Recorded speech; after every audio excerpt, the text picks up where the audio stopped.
Damn.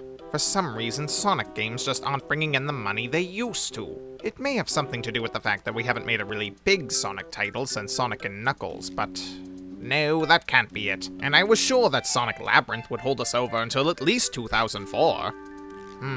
Need to think of a new idea. What's popular these days?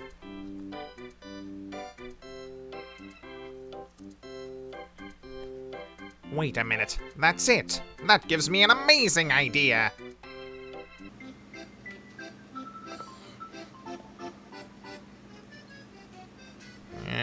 Oh, this isn't working. Alright, time for Plan B.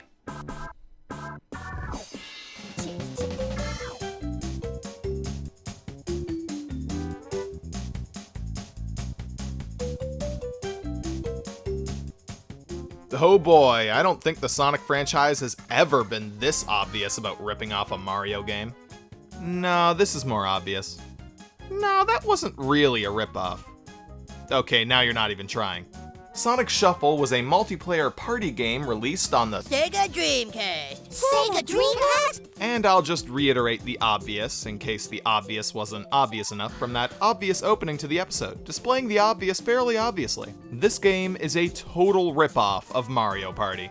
It's so obvious, anyone who's ever played any Mario Party game can see it. It's a board game styled video game where you move around a board with 3 other players, walking over colored tiles and playing mini-games. It seems that Sega really had no shame in ripping them off, since they didn't really seem to hide it at all. If anything, they made it look like Mario Party on purpose to grab the attention of people who either liked Mario Party and wanted to play another one, or didn't own a Nintendo console but always wanted to play Mario Party.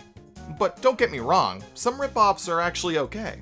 I actually don't have too big of an issue with somebody making a game that's very similar to another game. As long as the game is good and at least attempts to do something different, I'm okay with it pretty much for the most part. And this game tries? I mean, it definitely has some pretty substantial differences from Mario Party, but you know what? Let's just dive right in. This game differs from Mario Party by letting you move in any direction on the game board, and you use cards instead of rolling a dice block. Each player is given 7 cards at the start of a round, and you choose the number of spaces you want to move.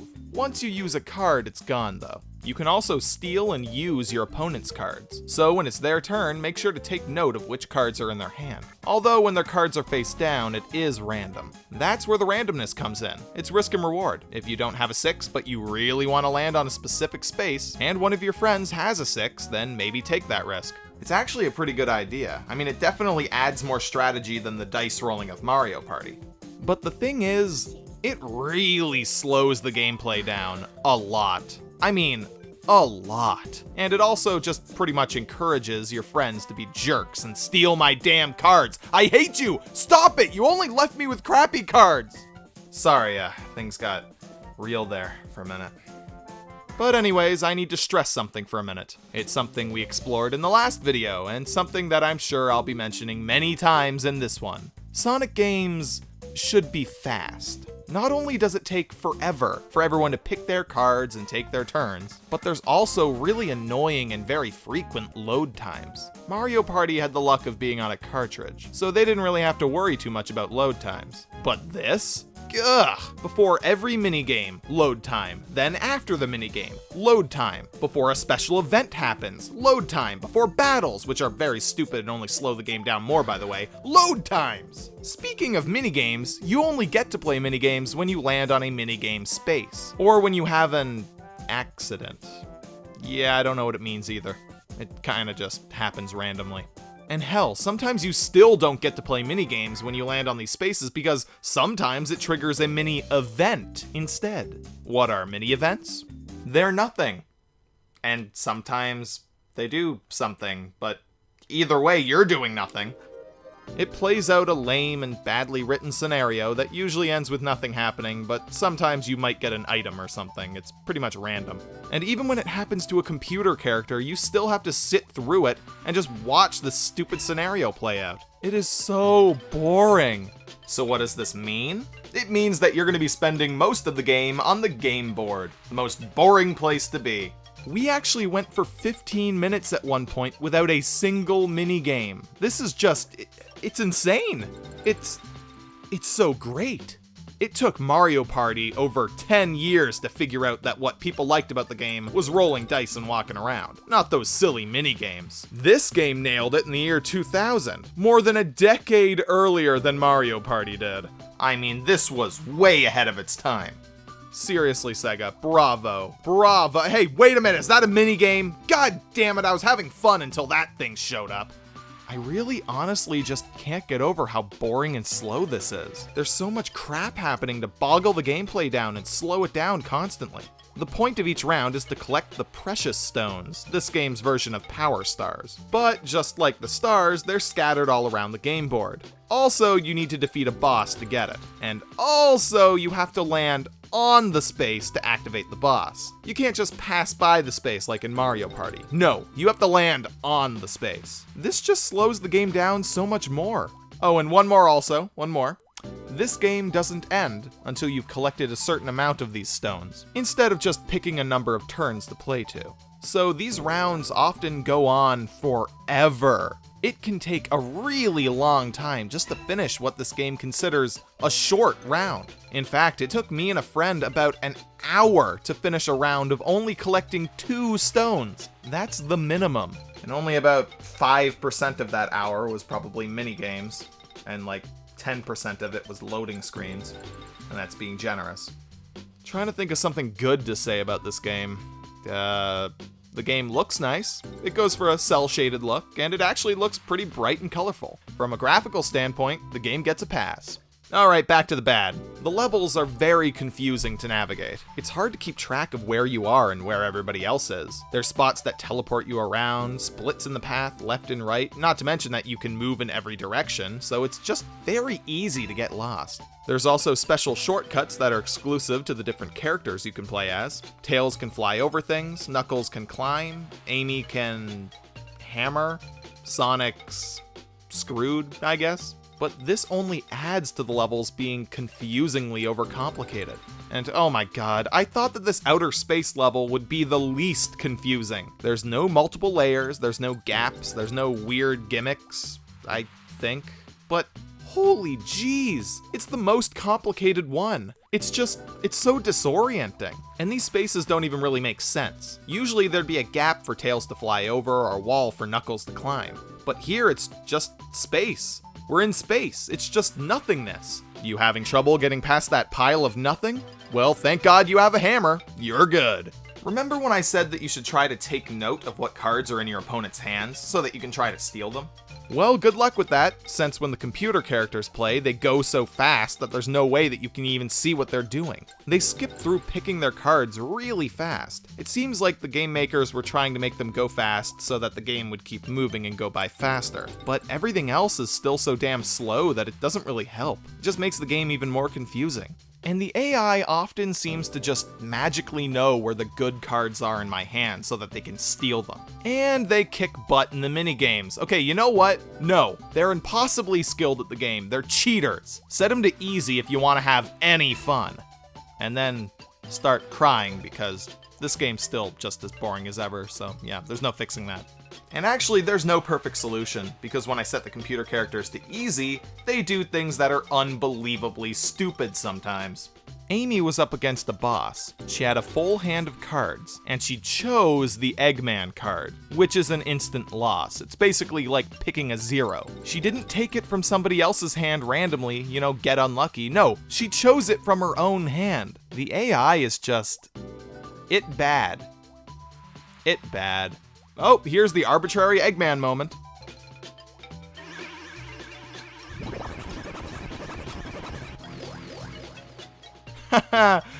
He meant to hinder our game, but he ended up just helping us by accident. This is like the 7th time that he's done that this round. If I didn't know any better, then I'd say that this evil genius with an IQ of 300 is actually a total idiot. And I don't know better. Eggman, you're an idiot. You should have let me fall into that lava. God damn, you're an idiot. So after over an hour, I finally got the second stone and finished a round. Yay, I'm so good. And Amy ended up winning. even though I collected the stone and she didn't. And I won the most minigames in the round. But hey, she had the most rings, so I guess that means she wins. I really just don't get this rating system. I really feel like I should have won that round. And oh my god, someone call a doctor. Amy's gone comatose. She's not moving an inch. Alright, I guess I'll talk about the minigames for a little bit. They're not very good.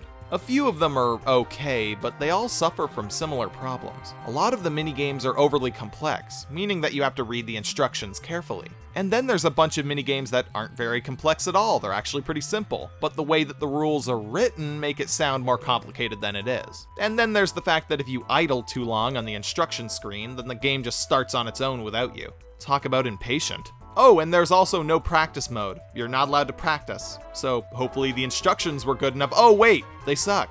Mix in bad controls with some very lackluster minigames altogether, and what you get is the best part of this game. And that's just sad. Oh yeah, and then there's this minigame where Eggman just keeps shouting, "Oh yeah!" Oh yeah! Like he's the friggin' Kool-Aid Man or something. I'll be honest, it's my favorite part of the entire game. It really just puts a smile on my face. Oh, yeah! Alright, after what feels like 7 whole years, I got through another round. I wonder who came in first. Gee, I wonder if it's Amy. Alright, well normally at this point I would say that I'm done ranting about how bad the game is, but sadly this is going to be a longer episode because there is also a story mode to talk about.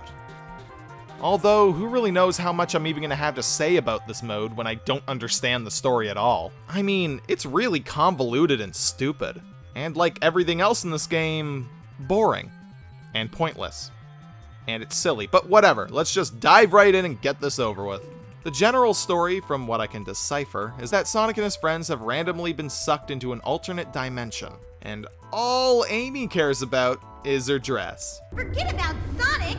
Just look at my clothes! Classic Amy, not giving a crap about Sonic. They really nailed her personality. And boy, even with the cell shading, well, okay, I really didn't think that the cutscenes could look worse than they do in Sonic Adventure, but they really do. And the rest of the cutscene is just exposition from Pink Lady, that's her name, with incredibly stale bad acting. What's wrong, Lumina? Lumina, if you don't mind, can you tell us what's troubling you? With no background music throughout most of the cutscene. Just adds to the bore. Pink Lady tells us about Imaginary World, the land of dreams, and the Precious Stone, which is a magic important thing that created this world, I think. But apparently an evil being by the name of Void has shattered the Precious Stone into pieces, and the goddess, Harp Lady, that's her name, has disappeared, and now Void is using the power of darkness to warp parts of this world into his own sick vision. So now we have to help Pink Lady collect all the Precious Stone pieces and stop Void to save the land of hopes and dreams. So yeah, the storyline is both cheesy as crap and overly complicated as complicated crap. Why did they feel that they needed this weird, super cute, magical plot with magical precious stones and the power of dreams? Friendship will save the day! Void! Great read, Sonic. We'll go with that take. We don't really want to do another one. And so, to find the magical stones to save the world, they shall compete with one another using cards. Okay, if your overcomplicated plot isn't even being used to explain the weird mechanics of your game, then it really has no point of existing. And now we get to watch them walk slowly on a beach. These cutscenes are really still going, huh? The game should really just be throwing me into it. It is a party game after all, not keeping me hostage for 6 minutes while they explain the plot. They should have just made the plot, Eggman has created a theme park, with ill intent probably. It worked for Sonic Colors, it can work here. You would enter his park, and then he would make you play his games, and you'd have to try to survive his onslaught of weirdly dangerous minigames, and collect the precious stones to save the alternate dimension of Imaginary Land from the evil Void who shattered the stones of hopes and dreams, and locked Harp Lady in an alternate world far away. So at one point there, I actually switched from my pitch to just talking about the regular plot. I bet you didn't even notice. It was so seamless, right? And playing through the story mode takes forever. Each round requires you to find 6 stones each, and you have to play all 5 levels to complete it. And without anyone else to play with, this became even worse. It's just so much more boring. Oh hey, a mini event! Sonic got 50 rings. He really earned those rings. Wow, okay, that's 3. Yeah, 3 mini events in a row. Shoot me now, I am so bored. There are just so many things in this game that just scream cheap and sloppy. Eggman spins a roulette wheel to decide what he's gonna do, but we don't know what the colors correspond to. They're literally just colors, so there's no point to this wheel existing at all. I chose to steal somebody else's cards here, and so the game auto-selected which cards to steal and chose the person that I didn't even want to steal them from. And then I didn't even get to move that turn. Oh, and hey, I just had a great idea. Let's punish the person that's in last place. Haha, that sucker. Most of the mini games are not very much fun at all, and this mini event is both boring and weird. It's like a strange dream. It's zen, it's calm, and it's slow. Kill me. I am seriously reaching critical levels of boredom here. I have played this game for too long. At a certain point of playing, I just broke. I turned into a blubbering mess. I turned into this. No, I just want it to be over. No, not another mini event or anything. Please just get the stone and be over. No, not another battle. No. Where are you going? What does this even mean? Oh yeah! And that was only halfway through one level, by the way. The first level. Every level of this game takes me about an hour and 40 minutes to get through, and that's because I've gotten a bit better at it from playing it for so long. So take the 5 stages, an hour and 40 minutes each, times 5, 8 hours and 20 minutes, and then multiply that by, what, 2, 3, 7? Because I don't even know if you have to retry the stages if you end up losing. I got lucky and I managed to win, but I don't want to stick around to find out. Okay, Lumina, let's go to the next world. Okay. Nope, no, I am done. I cannot stomach any more of this. I have spent more time playing this game than the last 2 reviews games combined. I'm not even close still to playing every minigame or playing on every game board. Hell, getting the ending of the game's story. So you know what? I'm just gonna go on the internet and I'm gonna look it up. I'm going to look up the ending to the plot. So, spoiler alert, this is the big plot twist at the end of the story. The villain Void turns out to be the goddess Illuminate Harp Lady, the other half being Pink Lady. Void actually represents the negative feelings which give people the ability to dream. So you got that? It was Old Man Jenkins the whole time. I mean, really, who gives a crap at this point? This game is a real mouthful, and I'm still not even done. There's also the Sonic Room. In here, you can look at fish, or buy screenshots, or click on a cactus and have it do nothing. Seriously though, I assumed that I would come in here to play minigames that I've unlocked, but I don't even know where to do that. How do I just play minigames? So I ended up looking it up. Apparently you have to go into the album and you have to buy the first picture in this specific menu. That will apparently unlock the toy box, which will allow you to play minigames. You have to buy minigame mode. And I don't even have enough rings, so whatever. God, this is overcomplicated and stupid. Also, apparently you have to beat the game in order to unlock the configuration settings. If I want to change the options, then I have to play through the game. I just really desperately want to understand what was going through the heads of the people working on this game. How did they possibly think that any of this stuff was good? This is an awful, terrible game! So you know what? I'm just gonna finish off this review by quickly telling you my thoughts on pretty much every minigame that I played. And then I'm done, I promise. And begin. Instructions don't tell you what the goal of the game is. Also, the minigame is meh. I can't even tell who's winning right now. I died right away. Me and my friend weren't sure about what the snake was even doing, and then it killed us before we could even figure it out. The big person wins. The end. It's a game of chicken. Nothing else to say. It's awkward and it's hard to tell where you even are. Oh yeah! It's a maze and the computer character knows exactly where to go. That's fair. Way too one-sided for the robot. And the walk cycle on the robot is weird. Huh, I guess I won. Overly simple, timed button presses, got boring really fast. Also, yeehaw! Oh, and also, I spent the majority of this one in dead last, with no hope of ever catching up. Why does Sonic get his name on the title? What about my name? This one'll really make you hate your friends. Oh yeah, oh my god, she's being abducted. I just don't get this one. It seems like it's all about a single button press, which isn't really hard to do, so yeah, this one's fun. Final boss minigame. It's boring, and there's not much to it. It's red light, green light. Wish I could practice, but instead I got out right away and then had to just watch the computer character slowly play through the rest of it. And then it ended with Amy going comatose again, and then Sonic getting them both killed. No sense of depth, yet I still won somehow. Okay, this one's a 1 versus 3. The 3 people are stuck together and you have to catch the 4th. When you catch them, one of you switches places with them and becomes the one on his own. You move faster when all 3 people are pressing the control stick in the same direction, which makes it pretty damn easy as long as all 3 of you have eyes. Unless I'm the person running away, in which case, I'll just let this speak for itself.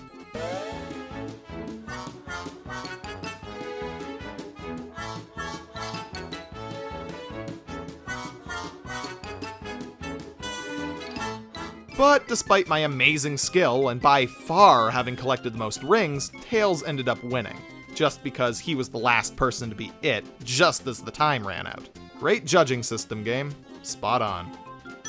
This one's actually okay, if you understand what to do. Sadly, it's one of the few minigames that actually gives you no instructions, so great, you almost had a good one there. I went through the entire minigame thinking that I was winning, and then I lost. Huh, that board game says Sonic Maze. Wait, no, don't remind me of Sonic Labyrinth. That name is too close. It's just luck. Do I have to look really close for Eggman's fingerprints? The controls are clunky and they have a real learning curve to them. Too bad there's no practice. And finally, I actually didn't understand this one at all. And neither did the computer characters, apparently. Huh. You know, Mario Party is very notorious for making you hate your friends. But this game is just gonna make everybody hate the one friend who owns the game and forced his friends to play it. I'm really sorry about that, guys.